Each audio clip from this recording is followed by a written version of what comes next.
যাচ্ছি পরের প্রসঙ্গে।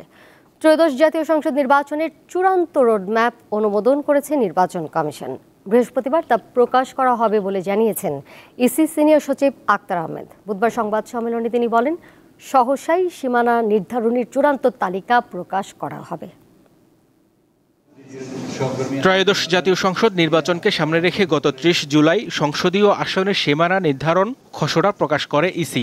১০ আগস্ট পর্যন্ত ৩৩টি জেলার ৮৪টি আসন সম্পর্কিত মোট ১,৮৯৩টি আপত্তি এবং সুপারিশ জমা পড়ে। এর মধ্যে ১,১৮৫টি আপত্তি এবং ৭০৮টি সুপারিশ ছিল।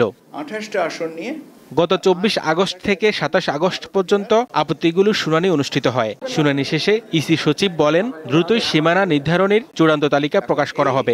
যে মতামত যেটা পেয়েছি সেগুলো আমরা লিপিবদ্ধ করেছি এবং লিপিবদ্ধ করে এখন আমরা পর্যালোচনা করে যত সম্ভব শীঘ্রই আমরা চূড়ান্ত তালিকাটা প্রকাশ করব।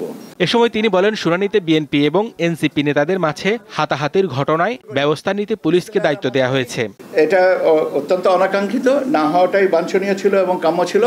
এটাও আমাদের জন্য একটা লেসন যে অনেক কিছুই অনাকাঙ্ক্ষিত জিনিস সামনে এসে পড়ে জীবনে, এটা একটা পার্ট, কিন্তু এটা না হওয়াটাই ভালো ছিল এবং এটা আমাদের জন্য সবার জন্য একটা দুঃখজনক ঘটনা। আমরা একটা এই ব্যাপারে পুলিশের কাছে একটা সাধারণ ডায়েরি করেছি, যেখানে আমরা পুলিশকে দায়িত্ব দিয়েছি, পুলিশকে বলেছে যে আপনারা এই ব্যাপারে প্রয়োজনীয় ব্যবস্থা নেবেন। সংবাদ সম্মেলনে ত্রয়োদশ জাতীয় সংসদ নির্বাচনের রোডম্যাপ ঘোষণা নিয়েও কথা বলেন ইসি সচিব। যে কর্মপরিকল্পনাটা করেছি সে কর্মপরিকল্পনাটা আপনাদেরকে জানাবো।